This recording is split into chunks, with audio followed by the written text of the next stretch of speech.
हाँ, तो सबसे पहले हम प्रॉब्लम्स की बात कर रहे थे कि अभी तक हमने जो पढ़ा है वह टुकड़ों के अंतर्गत पढ़ा है। जैसे कि छोटा सेशन होता है, जो छोटे सेशन के अंतर्गत कई टॉपिक हमारे क्लियर नहीं हो पाते हैं, तो एक तो हम एक साथ आज सारे के सारे उस टॉपिक्स को, यानी जो इंडियन क्लाइमेट जो हमारा जो टॉपिक है, उस टॉपिक को हम एक साथ पढ़ेंगे। एक साथ पढ़ने का अर्थ होगा कि हम जो है इसको काफी स्पीडली और जल्दी जल्दी इसको पढ़ने की कोशिश करेंगे और एक साथ समझने की कोशिश करेंगे कि भारत का जो क्लाइमेट सिस्टम है वह किस प्रकार से चलता है। तो क्लाइमेट सिस्टम के अंतर्गत हमने अभी तक देखिएगा, सबसे पहले हम बात करते हैं कि भारत के अंतर्गत जो बारिश आती है वह बारिश कैसे आ रही है। तो हमने भारत के अंतर्गत जो बारिश है उस बारिश के सिस्टम को जब पढ़ा था, तो उसके अंतर्गत हमने कहा कि भारत के अंतर्गत जो बारिश आ रही है वह कहाँ कहाँ से आ रही है। तो हमने यहाँ पर चार तरीके से लिखा है कि भारत के अंतर्गत जो बारिश हो रही है वह चार तरीकों से हो रही है। एक, जिसमें हम वेस्टर्न डिस्टरबेंस की बात करते हैं, यानी पश्चिमी विक्षोभ के द्वारा बारिश हो रही है। कितनी? 3% बारिश हो रही है। दूसरा, जो बारिश का जो क्षेत्र है वह है चक्रवात, यानी मानसून पूर्व स्थानीय चक्रवाती वर्षा। अब मानसून पूर्व का यानी प्री मानसून, यानी प्री मानसून का अर्थ हो गया कि बेसिकली बारिश जो होती है भारत में, हम इसको वापस मैं करूंगा, पहले हम चारों को डिस्कस करते हैं। तीसरा जो है वह है दक्षिणी पश्चिमी मानसून। अब दक्षिणी पश्चिमी मानसून यानी जो दक्षिण पश्चिम से आता है वह मानसून हो गया हमारा दक्षिणी पश्चिमी मानसून। इसी प्रकार से नेक्स्ट जो है वह प्रत्यावर्तित मानसून, यानी रिट्रीट ऑफ मानसून, जो हमने पढ़ा कि मानसून का निवर्तन। निवर्तन का अर्थ होता है कि मानसून जो है वह किस प्रकार से लौटता है और लौटते समय जो बारिश होती है उसका क्या परसेंटेज या रहता है, तो वह 13% रहता है। अब इन चारों को अगर हम समझें कि, और इनको समझने से पहले मैं एक स्लाइड और आगे चला देता हूं कि भारत के अंतर्गत जो बारिश आ रही है उस बारिश के पीछे क्या कारण है। भारत के भी अलग कारण हो सकते हैं, लेकिन हम ये कह सकते हैं कि भारत या किसी क्षेत्र के अंतर्गत अगर बारिश हो रही है तो उसको प्रभावित करने वाले कौन कौन से कारक हैं, ये देखिएगा। हम इन कारणों को पढ़ते हैं कि भाई कहीं पर अगर रेनफॉल होगा या बारिश जो है वह अट्रैक्ट होगी या फिर मानसून किसी दिशा की तरफ जाएगा, तो उसके पीछे क्या रीजन। तो बारिश होने के लिए या क्लाइमेट को डिसाइड करने वाले फैक्टर्स इस प्रकार से पहला है पहला है मीन सी लेवल से हाइट। मीन सी लेवल से हाइट का अर्थ यह है कि कोई भी क्षेत्र जो है वह कित किस एल्टीट्यूड पर है। अगर उसकी ऊंचाई अधिक है, जैसे कि अगर हम राजस्थान की बात करें, तो राजस्थान के अंतर्गत हम देखें कि राजस्थान के अंतर्गत जो क्लाइमेट है वह किस प्रकार की है, तो हम कहेंगे हॉट जो क्लाइमेट है वह देखने को मिलती है, बहुत ज्यादा गर्मी है। लेकिन राजस्थान के अंदर भी माउंट आबू एक ऐसा स्थान है जो राजस्थान के दूसरे क्षेत्रों के कंपेयर में कम हीट रखता है या फिर ठंडा रहता है। रीजन क्या है कि वह क्या है, समुद्र तल से काफी ऊंचा है। तो सी लेवल से अगर कोई क्षेत्र ऊंचा है तो वहां पर अगर वो किसी बेल्ट में हो, जैसे कि अगर किसी क्षेत्र की बात करें कि वह हॉट रीजन्स के अंतर्गत है, वह गर्म क्षेत्रों के अंतर्गत है, लेकिन अगर वह अच्छी एल्टीट्यूड के साथ है, अच्छी ऊंचाई के साथ है, तो वहां पर भी रेनफॉल या वहां की जो क्लाइमेट है वह ठंडी हो सकती है। अभी हाल ही के दिनों के अंतर्गत आपने देखा होगा कि हमने आज जो अफ्रीका है, अफ्रीका के अंतर्गत मैंने 2 वीडियो एक पोस्ट किए थे, उसके अंतर्गत आपने देखा कि जो सहारा डेजर्ट है वहां पर कल्पना भी नहीं कर सकते हैं कि वहां पर स्नोफॉल होगा, लेकिन अभी वहां पर जो स्नोफॉल चल रहा है वह दिखा रहा है, क्योंकि वहां पर एटलस जो माउंटेन है उसकी जो हाइट है वह अधिक है। तो हाइट अधिक होने के कारण वहां पर बारिश। अब हाइट के दो रीजन हो गए, एक तो अगर आप ज्यादा हाइट पर है तो वहां की जो एयर है वो थोड़ी सी आपको ठंडी मिलेगी। दूसरा ये भी रीजन हो सकता है कि जो विंडवर्ड एंड लीवर्ड जो रीजन्स है, यानी जो एयर आ रही है, हवा जो बारिश ला रही है या नमी ला रही है, वह किस दिशा से आ रही है। अगर बीच में एक बैरियर के रूप में, एक अवरोध के रूप में कोई पहाड़ खड़ा है, तो सी की तरफ से जो वेट एयर आ रही है या नमी वाली हवाएं आ रही है, वह उस पहाड़ से टकराकर बारिश कर लेगी। तो ऊंचाई जो है वह मायने रखती है। दूसरा है समुद्र से दूरी। अगर समुद्र से आप ज्यादा दूर है, यानी समुद्र के पास जो क्षेत्र बढ़िया रहेगा या नजदीक रहेगा, वहां पर आपको रेनफॉल अधिक देखने को मिलेगा। जैसे कि हमने कहा कि कल पढ़ा था कि अगर रेनफॉल की बात करते हैं तो केरला, कलकत्ता और चेन्नई की बात करें, चेन्नई के अंतर्गत देखिएगा, चेन्नई जो है वह भी सी कोस्ट पर है, लेकिन वहां पर रेनफॉल होती है, लेकिन वह रेनफॉल कब होती है, वह सर्दियों के समय होती है। लेकिन अगर हम देखें कि सी कोस्ट पर कलकत्ता या मुंबई में जितनी बारिश होती है, उतनी बारिश दिल्ली के अंतर्गत नहीं होती, क्योंकि दिल्ली जो है वह सी से काफी दूर है, और सी से काफी दूर होने के कारण वहां पर नमी वाली हवाओं की मात्रा पहुंचते पहुंचते कम हो जाती है। फिर पर्वतों की स्थिति, पर्वतों की स्थिति को अभी हमने डिस्कस किया कि पोजीशन ऑफ द माउंटेन।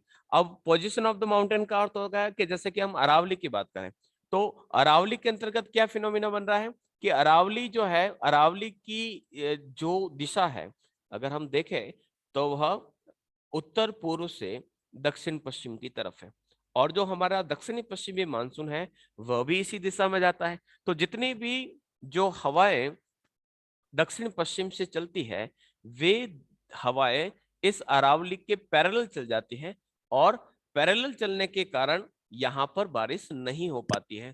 तो अगर कोई जगह ऐसी है या ऐसा पहाड़ है कि वह हवाओं को रोक नहीं पा रहा है, तो ऐसी स्थिति में वहां पर बारिश नहीं होगी।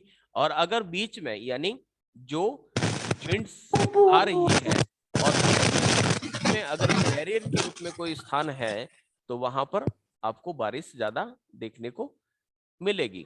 तो ये कुछ कारण है कि बारिश होगी या नहीं होगी।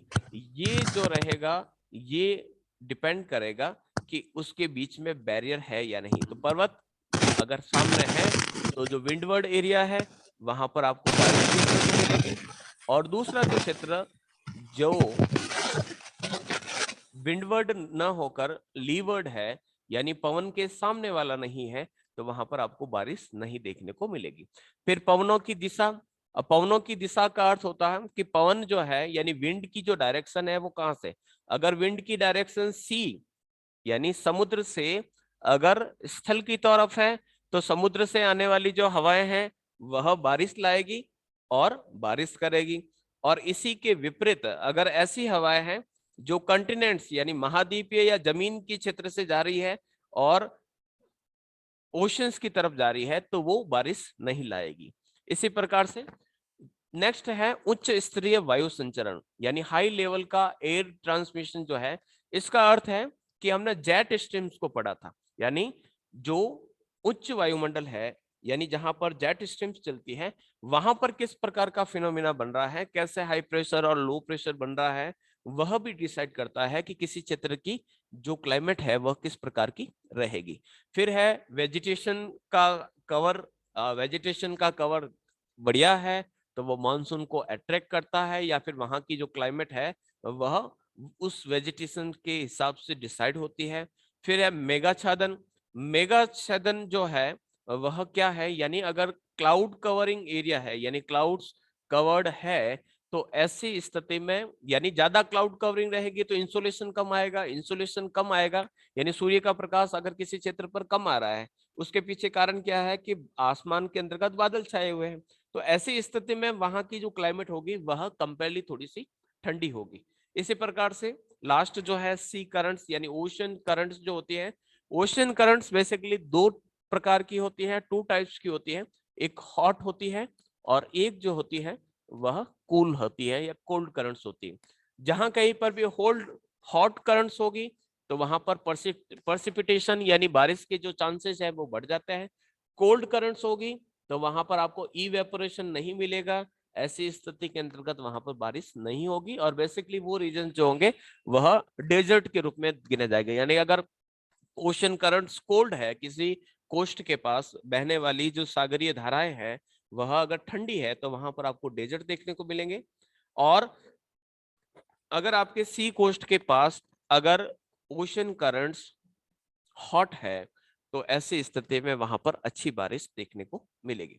तो जो भी कंटिनेंट है और कंटिनेंट के जिस किनारे पर, यानी उसका वेस्ट कोस्ट या ईस्ट कोस्ट पर जो या जिस प्रकार की ओशन करंट है, उस हिसाब से वहां का क्लाइमेट तय होगा। हॉट अगर करंट है तो ऐसी स्थिति के अंतर्गत वहां पर अच्छा रेनफॉल देखने को मिलेगा। और अगर कोल्ड करंट है तो वहां पर आपको डेजर्ट सिचुएशन देखने को मिलेगी। फिर आपका जो प्रश्न आया जेट स्ट्रीम का, तो जेट स्ट्रीम को मैं बोर्ड पर काफी बेहतर तरीके से समझाऊंगा। आप केवल इतना सा समझ लीजिएगा कि जो जेट स्ट्रीम है, अब जेट स्ट्रीम का अर्थ होता है जैसे कि कुछ जो हवाएं हैं वह तो जमीन के पास चल रही है, ठीक है, और हवाएं जो जमीन के पास चल रही है उसके पीछे रीजन क्या है, वह है प्रेशर ग्रेडियंट। प्रेशर ग्रेडियंट का अर्थ होता है कि ढाल कितना है। हाई प्रेशर और लो प्रेशर जो है वह डिसाइड करेगा कि विंड जो है या हवा है वह कितनी तेज गति से चलेगी। अगर हाई प्रेशर और लो प्रेशर के बीच में वेरिएशन बहुत अधिक है तो हवा तेज गति से चलेगी, वेरिएशन कम है तो हवा धीमी गति से चलेगी। ये तो हम सरफेस के पास जो विंड चलती है उसके बारे में बात करते हैं। लेकिन इसी प्रकार की विंड्स को जब हम अपर एटमॉस्फेयर की बात करें, यानी ऊपरी वायुमंडल के अंदर बात करें, तो वहां पर चलती है जेट स्ट्रीम। जैसे कि हमने कहा कि जो जेट स्ट्रीम है वह पश्चिमी विक्षोभ लाती है। पश्चिमी विक्षोभ यानी वेस्टर्न डिस्टर्बेंस जो है भूमध्य सागर के अंतर्गत उठने वाले चक्रवात है। और वे चक्रवात की जो हवाएं हैं भूमध्य सागर से नमी को धारण करती हैं, और नमी को धारण करके इन जेट स्ट्रीम के साथ बहकर कहाँ चली आती है, भारत के अंतर्गत पहुंचती है। और भारत का जो उत्तर पश्चिमी भाग है वहां पर सर्दियों की बारिश लाती है, जिसे हम मावठ भी कहते हैं। ये तो रहा इसका फिनोमिना किस प्रकार से चलता है। इसके अलावा कोई प्रश्न नहीं तो हम रेगुलरली जो बात कर रहे हैं कि बारिश जो है चार प्रकार से आती है। पश्चिमी विक्षोभ जैसे कि हमने डिस्कस किया कि वेस्टर्न डिस्टर्बेंस की जो रेनफॉल है, अब रेनफॉल यानी बारिश कैसे हो रही है, तो बारिश कैसे हो रही है, तो एक तो ला रही है वेस्टर्न डिस्टर्बेंस। अब वेस्टर्न डिस्टर्बेंस यानी जो पश्चिमी विक्षोभ कौन लाते हैं, तो जेट स्ट्रीम लाते हैं।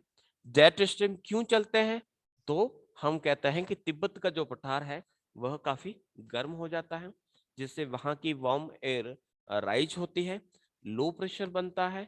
और ऐसी स्थिति में वहां पर आईटीसी जेड बनता है या लो प्रेशर का बेल्ट बनता है। तो लो प्रेशर या आईटीसी जेड कहाँ बनेगा, जहां पर क्या रहेगी, बहुत ज्यादा एक्सट्रीमली हीट अगर रहेगी या इंसुलेशन बहुत ज्यादा बढ़ रहा है या सूर्य का प्रकाश बहुत ज्यादा गिर रहा है, ऐसी स्थिति में वहां पर लो प्रेशर बनेगा, जेट स्ट्रीम चलेगी और भारत के अंतर्गत बारिश होगी। दूसरा जो है जैसे कि हमने लिखा, दूसरा जो है मानसून पूर्व या चक्रवाती वर्षा। अब चक्रवात भी कैसे बनता है, चक्रवात भी बेसिकली लो प्रेशर के बेल्ट होता है। अब लो प्रेशर कहाँ ही जहां कहीं पर भी बनेगा, जैसे कि हम बात करें कि जो लो प्रेशर है वह लो प्रेशर बन रहा है ऐसी जगह पर, ऐसी जगह का अर्थ होता है जैसे कि हम कहते हैं कि बंगाल की खाड़ी में लो प्रेशर बन गया। अब बंगाल की खाड़ी के अंतर्गत लो प्रेशर बन रहा है, तो ऐसी स्थिति में हाई प्रेशर से जहां कहीं पर भी होगा हवाएं लो प्रेशर की ओर चलेगी, जो ठंडी हवाएं हैं वह नीचे की तरफ जाएगी क्योंकि भारी है, और जो वार्म एयर है वह ऊपर की तरफ जाएगी। दोनों हवाएं जब आपस में टकराएगी तो वह गोल गोल घूमने लगेगी और वहां पर क्या बनेगा, चक्रवात। चक्रवात जो होता है, जो हम उष्णकटिबंधीय चक्रवात की बात करते हैं, जो भूमध्य सागर के अंतर्गत बंगाल की खाड़ी के अंतर्गत जो उत्पन्न हो गए, वह पश्चिम की ओर गति करता है। यानी बंगाल की खाड़ी के अंतर्गत कोई भी अगर चक्रवात आएगा तो वह बंगाल की खाड़ी की तरफ से तमिलनाडु की तरफ या उड़ीसा की तरफ जाएगा, उड़ीसा को पार करके या श्रीलंका को पार करके वह पाकिस्तान की तरफ जाएगा, वह कह सकते हैं कि उनकी जो दिशा है वह पश्चिम की तरफ होती है। तो ऐसी स्थिति में भारत के अंतर्गत जितने भी जो उष्णकटिबंधीय चक्रवात आएंगे वह बहुत ज्यादा बारिश करेंगे। लेकिन इस प्रकार के जो चक्रवात होता है उनका जो प्रभाव होता है वह कोस्टल रीजन के अंतर्गत ज्यादा देखने को मिलता है। इसीलिए कहा गया है कि 10% जो बारिश होती है वह चक्रवातों के माध्यम से होती है। जैसे कि अभी आजकल के अंतर्गत जो बारिश हो रही है तो उसके पीछे रीजन क्या है? चक्रवात। जैसे कि आज हम बादल देख रहे हैं, अब ऐसी स्थिति के अंतर्गत क्या है कि अभी चक्रवात का जो लो प्रेशर है वह पाकिस्तान के आसपास या फिर पंजाब हरियाणा के पास लो प्रेशर बना हो। तो ये सारी की सारी हवाएं कहाँ जा रही है? पंजाब हरियाणा या पाकिस्तान की तरफ जा रही है। तो ऐसी स्थिति में अगर देखिएगा कि आज दिन भर में हमारे यहाँ पर बहुत ज्यादा गर्मी पड़ती है, बहुत ज्यादा गर्मी पड़ेगी तो यहाँ पर क्या बनेगा? लो प्रेशर बनेगा। तो ये जितनी भी हवाएं हैं वह इस लो प्रेशर की तरफ यानी हमारे यहाँ पर पहुंचने का प्रयास करेगी। अगर इन हवाओं के अंतर्गत नमी है, यानी अगर इसके अंतर्गत ह्यूमिडिटी है, तो ह्यूमिडिटी के साथ अगर ये विंड्स आएगी तो रेनफॉल आएगी। अगर ह्यूमिडिटी नहीं है तो केवल ठंडी ठंडी हवाएं यहाँ पर चलेगी, बाकी यहाँ पर कुछ होने वाला नहीं है। फिर हम दक्षिणी पश्चिमी मानसून की बात करते हैं। तो दक्षिणी पश्चिमी मानसून की बारिश जो है किस प्रकार से चलती है? तो दक्षिणी पश्चिमी मानसून के लिए हमने एक डायग्राम को पढ़ा था, ये वाला, ठीक है। अब दक्षिणी पश्चिमी मानसून के अंतर्गत देखिएगा कि आईटीसीजेड कहाँ बना हुआ है? तो ये गंगटेक प्लेन के अंतर्गत बना हुआ है, यानी कर्क रेखा। अब देखिएगा assume tropic of cancer, tropic of cancer यानी यहां से कर्क रेखा निकलती है। और जहां पर कर्क रेखा है वहां पर जून के महीने मई जून के अंतर्गत यहाँ पर सन वर्टिकली होता है, बहुत ज्यादा इंसोलेशन रिसीव होता है। ज्यादा इंसोलेशन यानी सूर्य ताप ज्यादा मिल रहा है तो यहाँ पर क्या बनेगा? लो प्रेशर बनेगा। और लो प्रेशर यानी आईटीसीजेड बनेगा। और आईटीसीजेड बनने के कारण यानी यहाँ पर लो प्रेशर बन गया, लेकिन इसके आसपास में यहाँ पर जो ये रीजन है जो इक्वेटर के पार है यहाँ पर इसके कंपेयर में ज्यादा हाई प्रेशर है। तो हाई प्रेशर से लो प्रेशर की तरफ हवाएं चलेगी। लेकिन जैसे ही इस हेमिस्फीयर को पार करती है, यानी इक्वेटर को पार करते ही ये किस में आ जाएगी? उत्तरी गोलार्ध में आएगी। उत्तरी गोलार्ध में हवाएं जो चलती हैं वो किस प्रकार से चलती हैं? क्लॉकवाइज चलती है। देखिएगा ये जो डायरेक्शन है ये क्लॉकवाइज यानी घड़ी की दिशा के अनुरूप चलती है। लेकिन यहाँ पर जो हवाएं हैं वो इस प्रकार से दक्षिणी गोलार्ध में किस प्रकार से चलती है? एंटी क्लॉकवाइज चलती है। जो एंटी क्लॉक वाली हवाएं थी जिसे हम दक्षिणी पूर्वी व्यापारिक पवनें कहते हैं, ये दक्षिण विंड यानी साउथ ईस्ट जो ट्रेड विंड्स है, ये जैसे ही इक्वेटर को पार करेगी इसकी जो डायरेक्शन हो जाएगी वह साउथ वेस्ट हो जाएगी। तो ये साउथ वेस्ट मानसून को भारत की तरफ लेके जाती है। अब देखिएगा ये हवाएं किसके ऊपर से चल रही है? तो अरेबियन सी के ऊपर से चल रही है। तो अरेबियन सी से चल रही है, लेकिन यहाँ पर देखिएगा पूरा का पूरा जो क्षेत्र है यानी इंडियन ओशन है, और इंडियन ओशन को पार करके ये अरेबियन सी यानी अरब सागर के अंतर्गत पहुंच रही है। तो हवाएं जब इस समुद्र के ऊपर से बहती हैं तो समुद्र तो ऑलरेडी काफी गर्म हो रखा था, या फिर उसके अंतर्गत जो ह्यूमिडिटी थी उस ह्यूमिडिटी को ये कैप्चर कर लेती है हवाएं और अपने साथ लेकर बढ़ती है आगे। अब जैसे ही इस इंडियन कोस्ट के साथ यहाँ पर पहुंचती है यानी वेस्टर्न घाट के पास पहुंचती है, तो यहाँ पर जो वेस्टर्न जो घाट है या पश्चिमी जो घाट है उससे टकराएगी और टकरा कर यहाँ पर भारी बारिश करेगी। तो सबसे ज्यादा जो बारिश होगी वो कहाँ पर होगी? इस वेस्टर्न कोस्ट पर होगी। वेस्टर्न कोस्ट पर सबसे ज्यादा होगी। लेकिन वेस्टर्न कोस्ट से जैसे जैसे हम इंटरनल के अंतर्गत पार्ट के अंतर्गत जाएंगे, यानी जहां पर लो प्रेशर है वहां पर परसेंटेज जो है रेनफॉल का वो घटता जाएगा। यानी हाईएस्ट आपको केरला के पास मिलेगा, मुंबई के पास मिलेगा। लेकिन जैसे ही आप गुजरात के अंतर्गत जाते हैं या फिर पटना या दिल्ली तक पहुंचते हैं तो वहां पर आपको उतना रेनफॉल नहीं मिलेगा जितना आपको कोस्टल रीजन के अंतर्गत देखने को मिलेगा, क्योंकि जो ह्यूमिडिटी है उसके अंतर्गत वो खत्म हो चुकी है। उसके बाद भी यहाँ पर देखिएगा जैसे कि हम यहाँ पर माउंटेन की बात करते हैं तो वेस्टर्न घाट से अगर टकराए गए तो वेस्टर्न घाट यानी जो पश्चिमी घाट है वह एक पहाड़ है। अब उस पहाड़ से जो विंडवर्ड एरिया है, जो जिस दिशा से पवन टकरा रही है वहां पर तो अच्छी बारिश होगी, लेकिन उसके ठीक विपरीत वाला भाग यानी दूसरी तरफ का जो भाग है वहां पर बिल्कुल भी बारिश नहीं होगी, तो वह रेन शेडो जोन के अंतर्गत गिना जाएगा। तो इस प्रकार से ये जो बारिश है ये चलती है। और यही बारिश जैसे कि अगर हम बात करें तो जो शाखाएं हैं हमने कल डिस्कस किया था, तो दो प्रकार से, जैसे कि हमने दक्षिणी पश्चिमी मानसून की बात करते हैं तो दक्षिणी पश्चिमी मानसून के अंतर्गत जो बारिश हो रही है वह एक तो जेट स्ट्रीम वाला हो गया, अल नीनो वाला हम बाद में करेंगे। सबसे पहले हम इसको समझते हैं। दक्षिणी पश्चिमी मानसून का मेरे हिसाब से समझ में आ गया होगा। मैप ला देता हूं मैं, ये वाला, ठीक है। अब दक्षिणी पश्चिमी मानसून जो है, यानी यहाँ पर देखिएगा ये विंड्स आई, विंड की डायरेक्शन चेंज हो गई, चेंज होता है यह यहाँ पर प्रवेश करती है, यानी इसकी दो ब्रांच हो जाती है। एक तो अरब सागर वाली ब्रांच, अरब सागर वाली ब्रांच यहाँ पर केरला में बारिश करेगी। फिर ये जो गैप है, यानी वेस्टर्न घाट के अंतर्गत जो गैप्स है, उस गैप्स को पार करते हुए आगे बढ़ेगी। यानी एक कुछ हवा यहाँ से आगे बढ़ रही है, कुछ यहाँ से, कुछ यहाँ से, कुछ जो ये जो भ्रंश घाटियां हैं, यानी जो फॉल्ट वैलीज जो है, जो नर्मदा और तापी की जो घाटियां हैं उससे जारी है। एक ब्रांच जो है वह अरावली के पैरेलल आगे बढ़ती है। फाइनली कहां पर पहुंच रही है? यहाँ पर पहुंच रही है। क्यों पहुंच रही है? क्योंकि यहाँ पर क्या बना हुआ है? लो प्रेशर बना हुआ। अब ये जो कैप सिचुएशन है, यानी ये जो नुकीला हिस्सा है, उससे ये दो ब्रांच जो है वो दो भागों में डिवाइड हो गई। एक ब्रांच जो अरब सागर से होते हुए गुजर रही है। अब इसका परसेंटेज अगर हम बात करें तो केरला में यहाँ पर अच्छी बारिश होगी, लेकिन जो दिल्ली है या हरियाणा है वहां पर इतनी बारिश नहीं होगी। इसकी जो दूसरी ब्रांच है वह इधर से गुजर रही है। एक ब्रांच तो इधर से चली गई, एक ब्रांच जो दक्षिण पश्चिमी मानसून की है वो कहां से जा रही है? बंगाल की खाड़ी। अब बंगाल की खाड़ी से होते हुए सीधी अराकानियोमा, हिमालय के पास से कुछ जो है यहाँ पर देखिएगा हुगली के पास से प्रवेश कर रही है, सीधी कहां पर पहुंच रही है? इस रेड डॉट तक पहुंच रही है। ये रेड जो डॉट है ये क्या है? लो प्रेशर का बेल्ट है। तो यहाँ पर दक्षिणी पश्चिम मानसून दो शाखाओं में डिवाइड होता है। तो हम इस प्रकार से कह सकते हैं कि दक्षिणी पश्चिमी जो मानसून है उसकी उत्पत्ति कब होती है? जब नॉर्थ इंडिया यानी जो गंगा का जो प्लेन है वहां पर लो प्रेशर बनता है, तो उस समय दक्षिणी पूर्वी जो ट्रेड विंड्स है वह दक्षिणी पश्चिमी मानसून के रूप में फेरल के लॉ के हिसाब से दक्षिणी पूर्व पश्चिम यानी साउथ वेस्टर्न मानसून के रूप में चलती है। भारत का जो कैप रीजन है, ये जो नुकीला हिस्सा है, वहां से टकराकर दो ब्रांचेज में डिवाइड होती है। एक दक्षिणी पश्चिमी मानसून की जो अरब सागर की शाखा है उसके नाम से भारत में बढ़ती है, और दूसरा जो है वह बंगाल की खाड़ी के मानसून के हिसाब से भारत के अंतर्गत पहुंचता है। तो इस प्रकार से यहाँ पर बारिश पहुंचती है। तो ये तो हो गया कि फेरल का लॉ और किस प्रकार से भारत के अंतर्गत मानसून पहुंचता है। दूसरा ये हो गया दक्षिण पश्चिमी मानसून हो गया, चक्रवात हो गया, और वेस्टर्न डिस्टर्बेंस का हमने जेट के संदर्भ में देखा। फिर हो प्रत्यावर्तित। अब प्रत्यावर्तित मानसून का अर्थ होता है रिट्रीट ऑफ मानसून, यानी जो मानसून है वह वापस कैसे लौट रहा है। तो वापस लौटने की जो क्रियाविधि है वह डिसाइड करेगी। जैसे कि मानसून आया कैसे था भारत में, कि भारत के उस समय ITCZ कहाँ बना था?